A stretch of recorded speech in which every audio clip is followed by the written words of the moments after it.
It has been cold and rainy all day today, which is very unusual for Colorado. It usually does not rain for more than like 20 minutes at a time, so having an all-day storm cell overhead is a rare treat.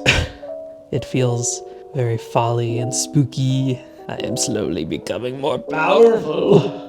I'm very passionate in the belief that art should be accessible to everyone, and also that you should not have to destroy the planet or steal from other artists in order to create art. I think a lot of the people who use AI have never had the opportunity to create art in a way that is purely about the experience and not about the end result. People who use AI are obviously only in it for the end result because everything about it is antithetical to a creative process, to an artistic process. A friend of mine recently said to me that everyone wants to be an artist, but no one wants to make art. No one wants to put in the time or energy needed to make art. One thing I have seen people talk about is that they feel like art is being gate kept from them, which is absurd. There is nothing preventing you from picking up a pencil and trying to draw something. Saying that art is being gate kept, I think, is a very poor excuse. I don't want anyone to fall prey to that idea of art being something that is being gate kept. I want everyone to feel like they can try art and try making things without concern for what the end result will be, and without concern for being judged for whatever the quality of the art they produce could be. I want to show that you don't need expensive, fancy art supplies to make art. I want to show that you can make art with inexpensive art supplies. And also, I want to encourage y'all to shop at creative reuse stores if you have one near you. I will link it in the description, but the Stitchery put together a big list of creative reuse stores throughout the United States, and I think other people were adding it to it as well. For those who don't know, a creative reuse store is basically like a thrift store, but with a focus solely on art supplies and creative materials and things like that. So you can find some really good quality items at creative reuse stores for pretty inexpensive. My goal for this video was that I wanted to show you could create a professional level piece of art with access to limited materials that you get from a secondhand store like a thrift store or a creative reuse store. I went thrifting for art supplies with the goal of getting everything I need start to finish to do a painting. So canvas, paints, brushes, that kind of stuff. I went to Arts Parts Creative Reuse in Boulder, Colorado. It is a wonderful store. It was super well organized. You take a basket and a notepad at the entrance and then write down the prices of everything you get as you go. So you keep track of all that and then you hand it in when you're ready to pay. Everything was labeled and organized in different sections based on crafts. So ceramics, sewing stuff, painting, drawing, etc. Everything was all separated out.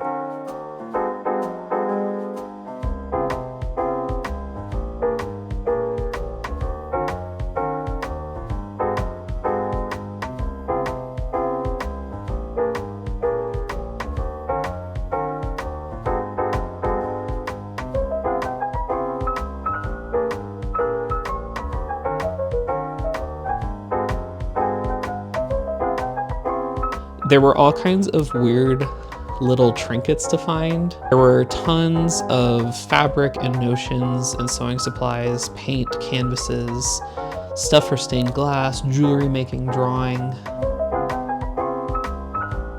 There was a mini kiln we found. It was a treasure trove. I had so much fun finding supplies and digging for stuff. So let's take a look at what I got. I got everything in a bag here. And I also wrote down prices of stuff. I want to track what I actually spent for the materials that I actually end up using for whatever I decide to paint. So first, they had a good selection of wooden boards, which I prefer to canvas. I don't like painting on canvas because of the texture, but I got a couple of boards. These guys were $3 a piece, 2 of them. and they're like a square foot, I want to say. I got a couple more panels. These are just like MDF panels. These were 75 cents a piece. And then I got a travel easel, which I really like. This was a little bit more. This was $6. I don't have any kind of travel easel or like a plein air easel, but it unlatches and then it has a piece that folds down so you can set it to a different height. So you can have it lower or more upright.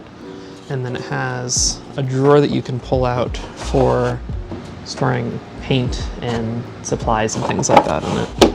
And it's just really lightweight, and I think it's really cute, and there's absolutely no branding on it at all, which is really interesting. But I think I might end up staining this a darker color, or at least sealing it, because it just feels like raw wood right now. So yeah, this was $6, and I will include that in my total price if I end up using this. I don't know if I will.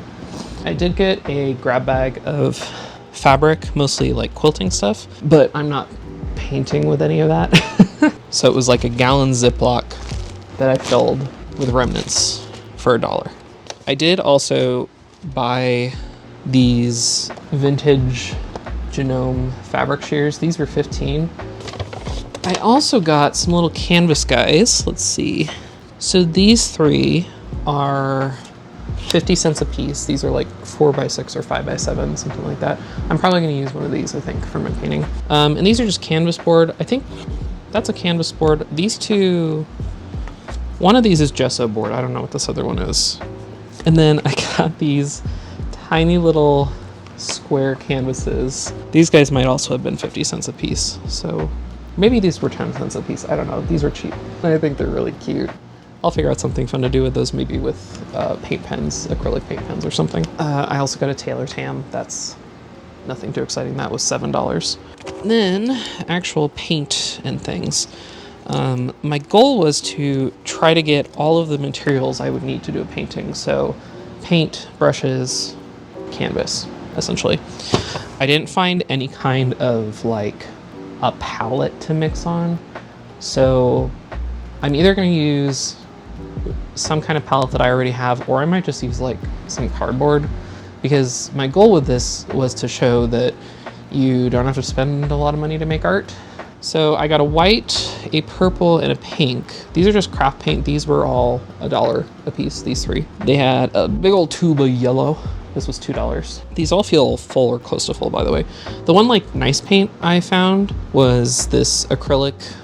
This was $3. It's an old Liquitex Payne's Gray. And then I got some brushes. These were $2 a piece. I tried to pick out some nice ones that I knew I would use anyway. I'm gonna try to stick to these three, but even if I don't, there were tons of brushes I could have bought. I don't need to buy any more brushes. I got a broader sort of angled chisel and then a couple of these little shaders. I don't know the difference between like a chisel brush or a shader brush. I just know that they're rectangle and that's what I like to use. One of these is a Grumbacher. So one of the canvas boards, 50 cents. These three brushes, $2 each for $6. These three paints are $1 each for $3. Another three, $6, $2 for $8. So we've got 8, 6, so that's $14.50. Yeah, my goal was to kind of try to do this for about $20, so I'd say that's pretty good. A lot of hobbies and crafting practices, whether it be painting or any other kind of art or anything you're doing involving making stuff with your hands. I think if you are wanting to try something, starting out in an starting with entry-level supplies like a craft paint as opposed to like an artist supply paint, if that makes sense. I think it's totally fine. I think it is a great way to try stuff without spending money on something you aren't sure if you're gonna like. In art school, I took one of my figure drawing classes. We were basically encouraged to use crayons as a way to not be precious with materials, to feel like we can make marks on the page without like wasting materials or anything like that. Especially in art school, art supplies could be really expensive for students. I think if you are wanting to just like fuck around with supplies, that's great.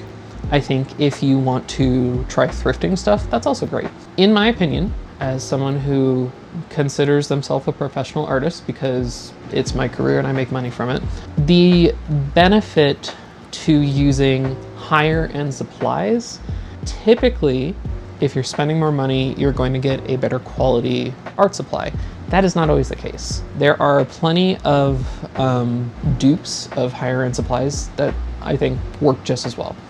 So that is something that I think is worth like researching and reviewing as far as like materials and supplies and things like that. For example, I'm sure there are tons of Copic marker dupes out there that work just as well as the originals. I've never tried them, so I can't really vouch for their quality one way or another. Copics are just what I'm familiar with. That's kind of not what I started with, but I've used them for so long, so I don't really feel the need to invest in something different.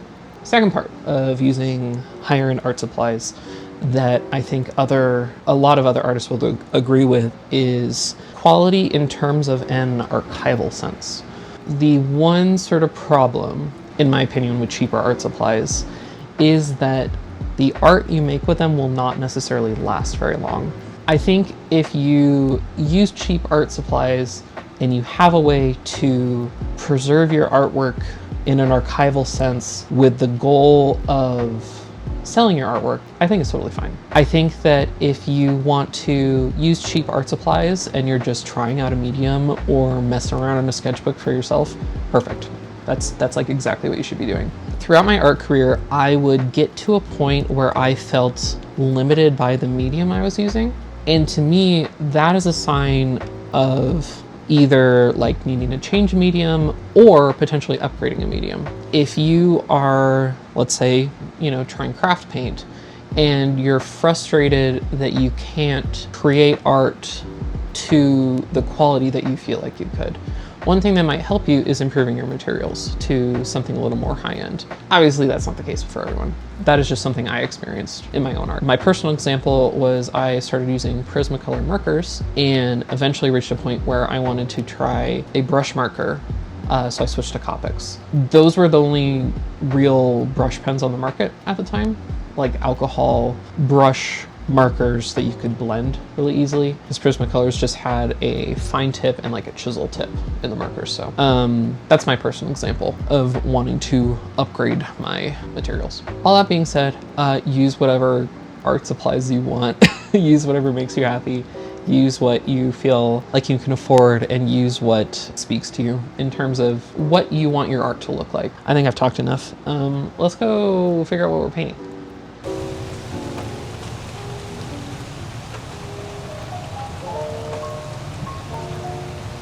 My first steps for creating my painting was I wanted to create a digital mock-up using Procreate so I could have an idea of what I wanted my final painting to look like. I have found it's really helpful to do digital mock-ups for traditional pieces because you can work really quickly digitally. It's very easy to alter colors and composition and things like that, much more so than you would on a traditional level. So I'm a big fan of planning things out digitally. It's something that has really helped me a lot with painting, especially with figuring out things like proportions and color palettes ahead of time. That's something that's really helped me. So I was inspired by the Dream Tiger by Govy9807, Govy9807 on Instagram. I'm not sure how to say it. Tons of people have done fan art for the Dream Tiger, and I think it's just such a cool design. I made a little color palette using samples of the craft paint I had picked out, plus a black and white. To make the color palette, I basically did the same process that you would do traditionally, but digitally. I mixed different ratios of the 3 different colors, plus black and white, to give me sort of an idea of the colors that I would be able to mix in person. I had a pretty clear idea of what I wanted the Dream Tiger in my painting to look like. I had to just figure out the composition that I wanted in the color palette.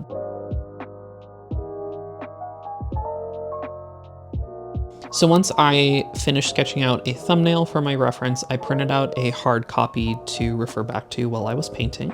For the painting process, I used these disposable palettes from Daiso. It was a 10 pack for like a couple bucks, so I'm saying one palette was around 20 cents, something like that. You certainly don't need to use a palette like this, disposable or high quality or otherwise. I have used paper plates for palettes. I've used scraps of cardboard for palettes.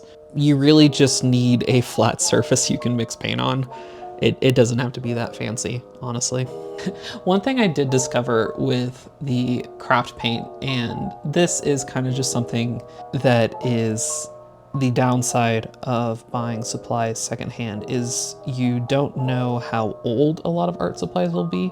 So the white craft paint I had gotten was all separated. The binder and the pigment had separated apart, and so it was really like grainy. I did consider swapping out for a different white for this piece, but I ended up sticking with the chunky, gross paint. Originally in my sketch, I think I had utilized the white a lot more, but in the final piece, I ended up just using it for the teeth so that I could kind of work with the crummy paint to build it up to a thickness and an opacity that worked okay for what it was.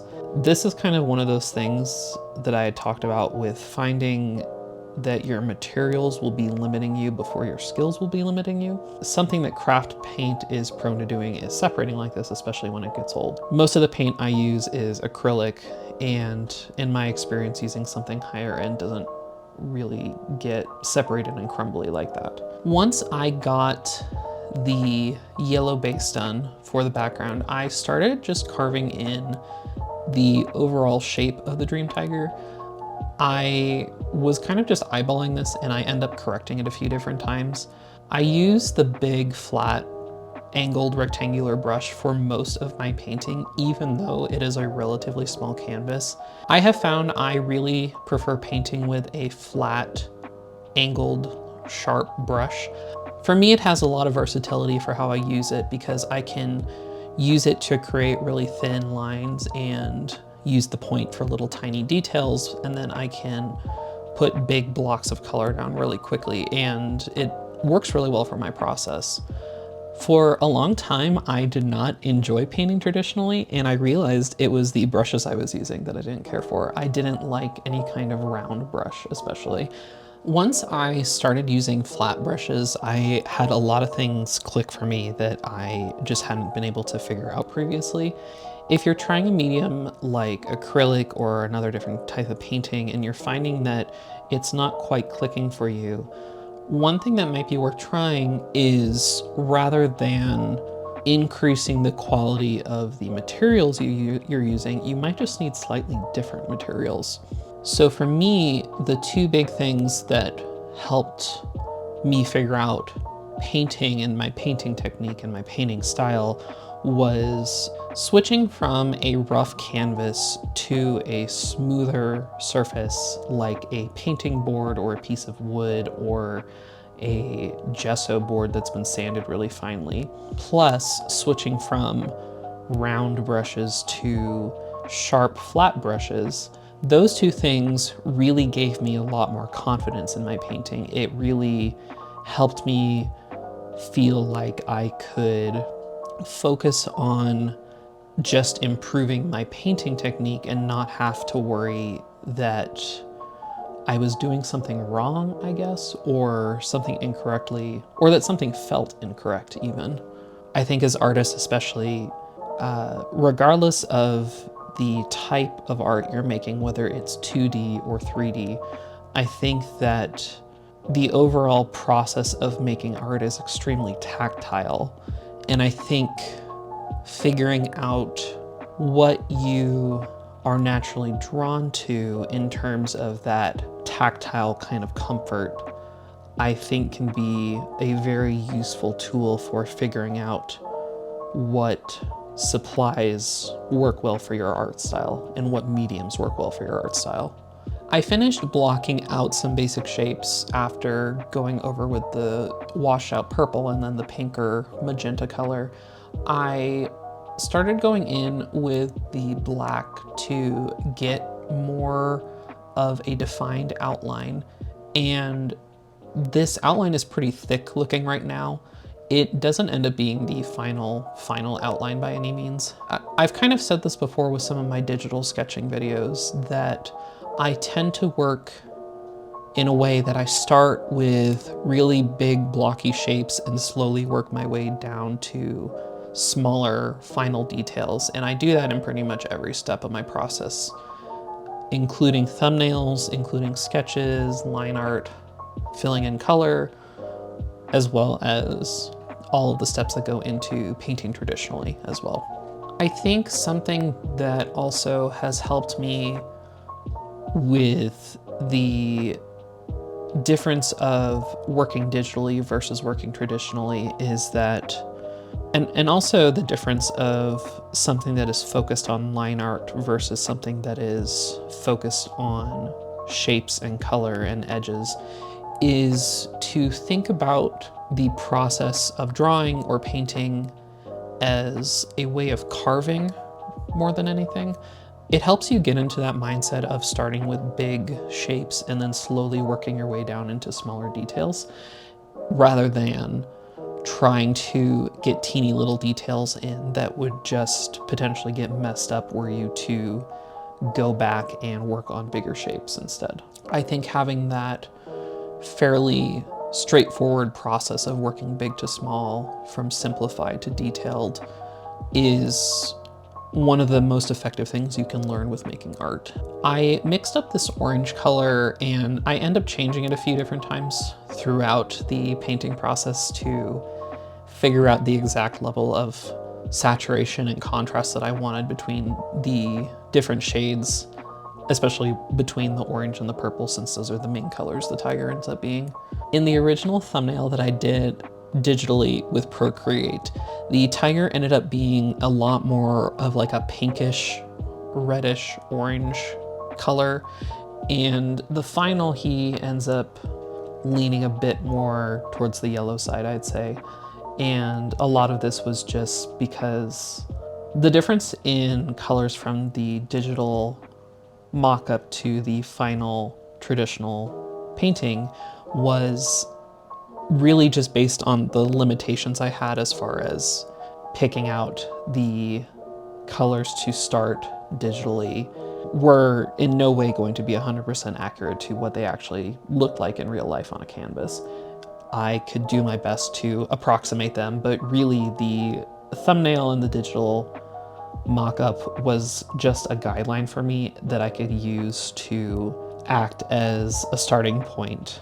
And then as I work on the painting, I would problem solve and make decisions and changes along the way.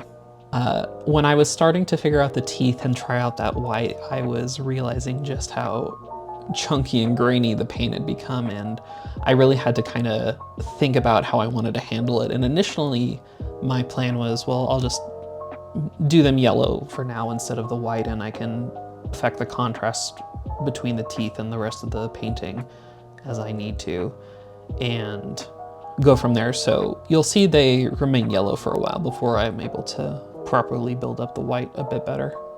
Overall, the mouth of the tiger was the most complicated area that I had to figure out, really mainly because of the white paint not working out for me.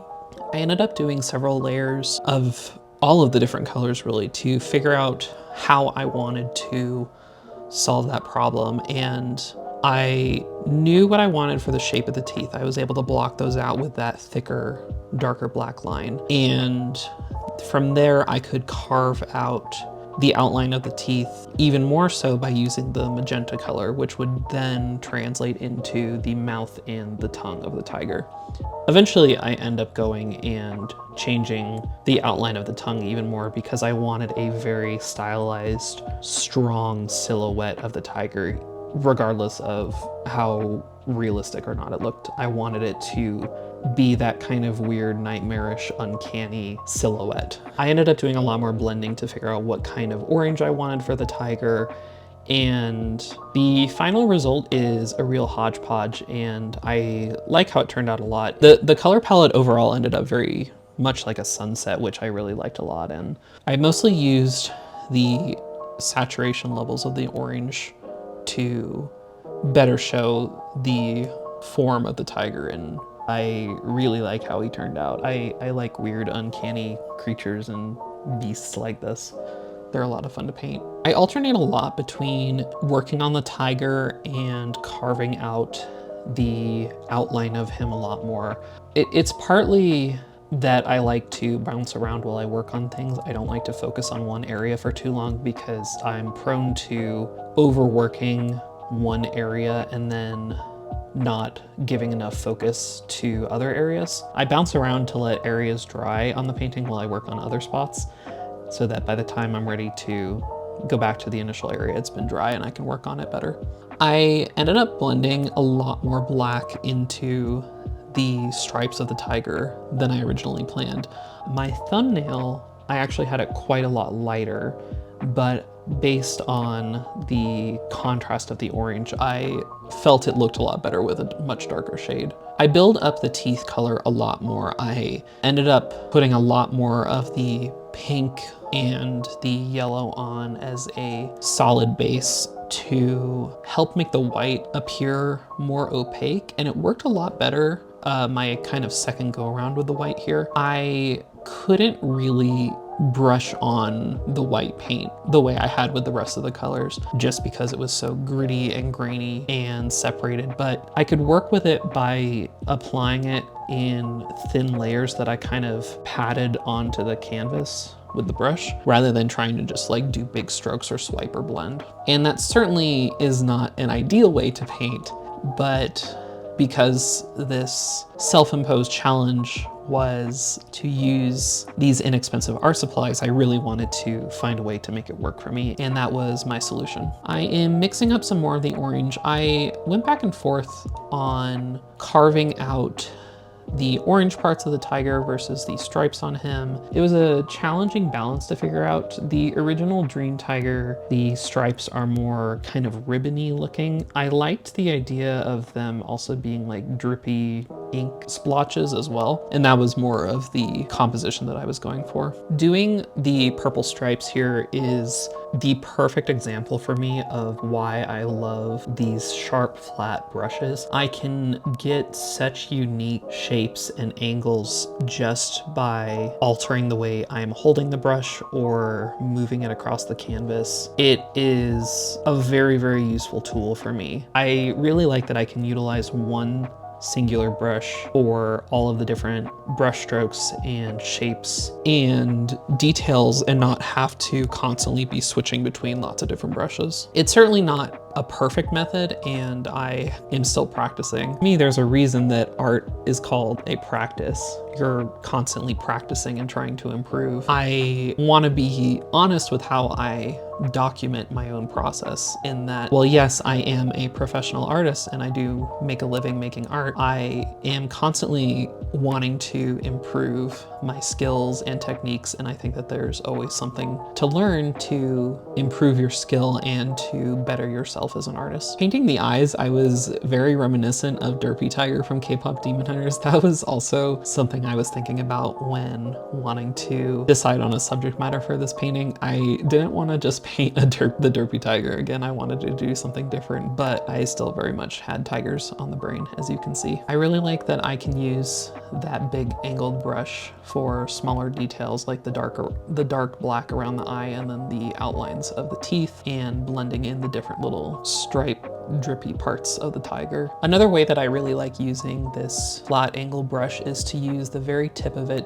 as more of a finer outline, and I do it both with the black around the teeth here, as well as I mixed kind of a desaturated black and purple mixture to outline the rest of the tiger that blended in with the stripes more, and I really like how fine of a line I can get even with such a large flat brush.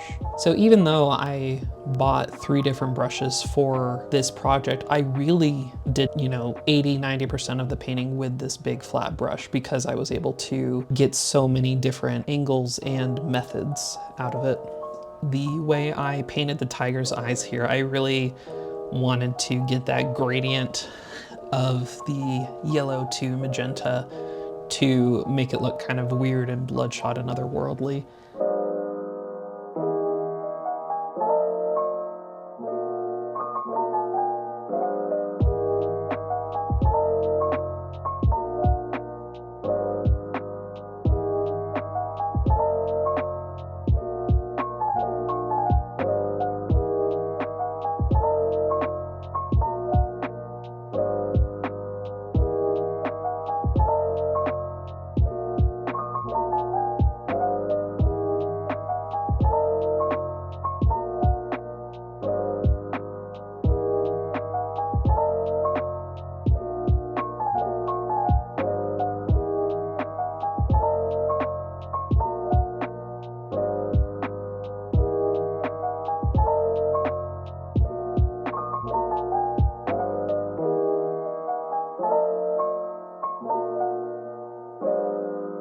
There is more of the orange blending with bringing some of the yellow back in to increase the contrast between the orange and the purple stripes and give a bit more depth to the form of the tiger.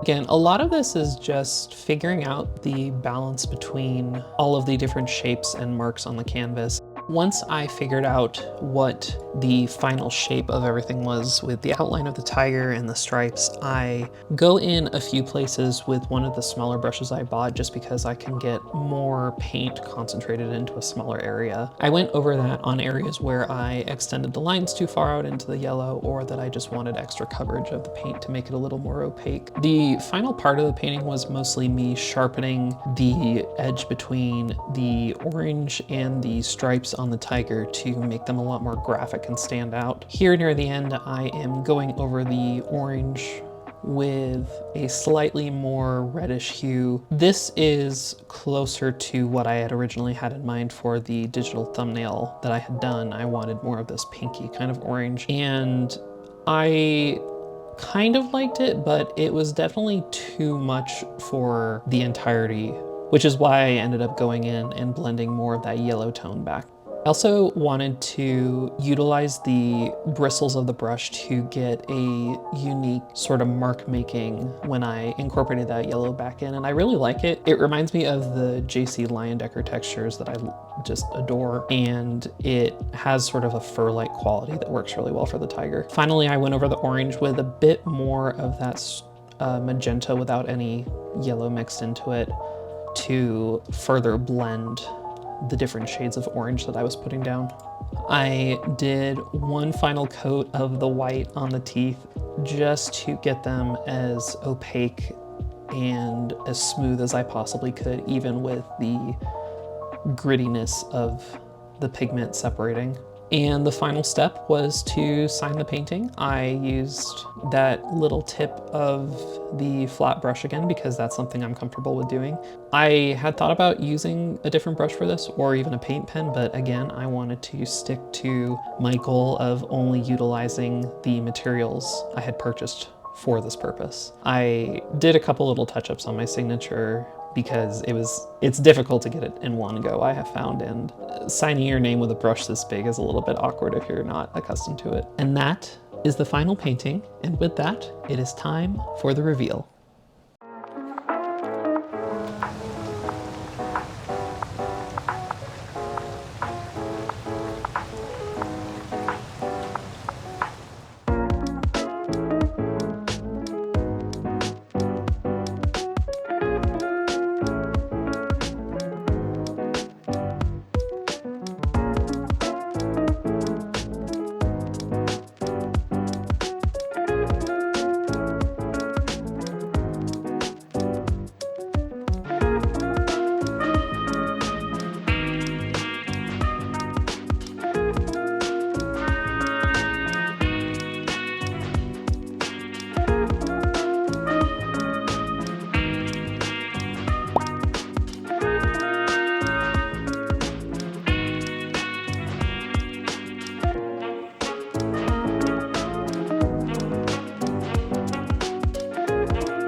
I am going to get this all scanned and varnished, and the original painting will be for sale on my Etsy shop. The link will be in the description below. If you're interested in purchasing a little tiger for your home, he loves you. He gives you a kiss. Thank you all so very much for watching the video. I greatly appreciate it. If you would like to stick around and subscribe, I am uploading every other Friday, and I will see you all in the next one. Goodbye.